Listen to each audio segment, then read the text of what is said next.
It started to happen gradually. I would walk into a room and say something, and no one would notice. I would say, "Turn the TV down, please," and nothing would happen. So I would get louder. "Turn the TV down, please." Finally, I would have to go over and turn the TV down myself. And then I started to notice it elsewhere. My husband and I had been at a party for about 3 hours, and I was ready to go. I looked over, and he was talking to a friend from work, and I walked over, and he kept right on talking. He didn't even turn toward me. That's when I started to put it together. He can't see me. I'm invisible. I'm invisible. Then I started to notice it more and more. I would walk my son to school, and his teacher would say, "Jake, who's that with you?" And my son would say, "Nobody." Granted, he's just 5, but nobody? One night, a group of us gathered, and we were celebrating the return of a friend from England. Janice had just taken this fabulous trip, and she was going on and on about the hotel she stayed in. And I was sitting there looking around at the other women at the table. I'd put my makeup on in the car on the way there. I had on an old dress because it was the only thing clean, and I had my unwashed hair pulled up in a banana clip, and I was feeling pretty darn pathetic.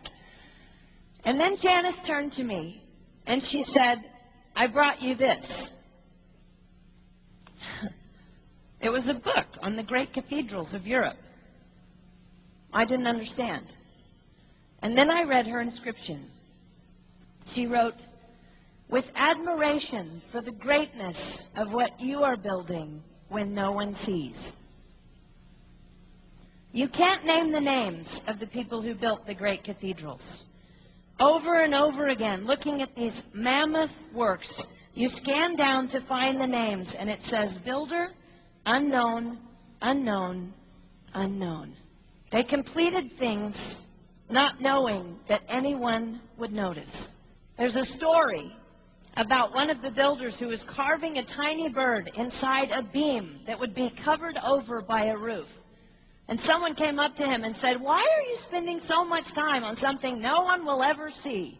And it's reported that the builder replied, "Because God sees." They trusted that God saw everything. They gave their whole lives for a work, a mammoth work, they would never see finished. They showed up day after day. Some of these cathedrals took over 100 years to build. That was more than one working man's lifetime. Day after day.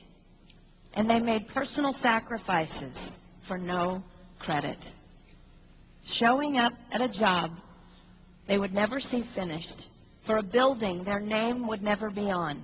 One writer even goes so far as to say no great cathedrals will ever be built again because so few people are willing to sacrifice to that degree. I closed the book, and it was as if I heard God say, "I see you.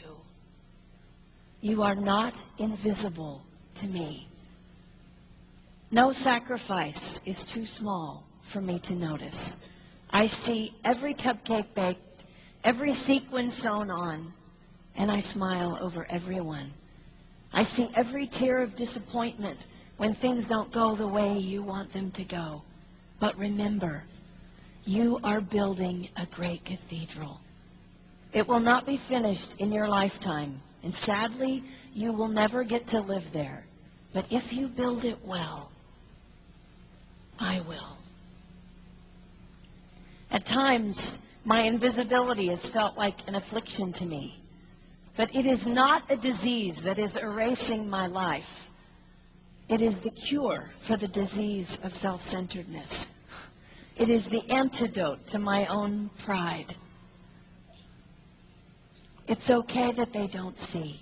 It's okay that they don't know. I don't want my son to tell the friend he's bringing home from college, "You're not going to believe what my mom does. She gets up at 4 in the morning and she bakes pies and hand-bakes a turkey and she presses all the linens." Even if I do all those things.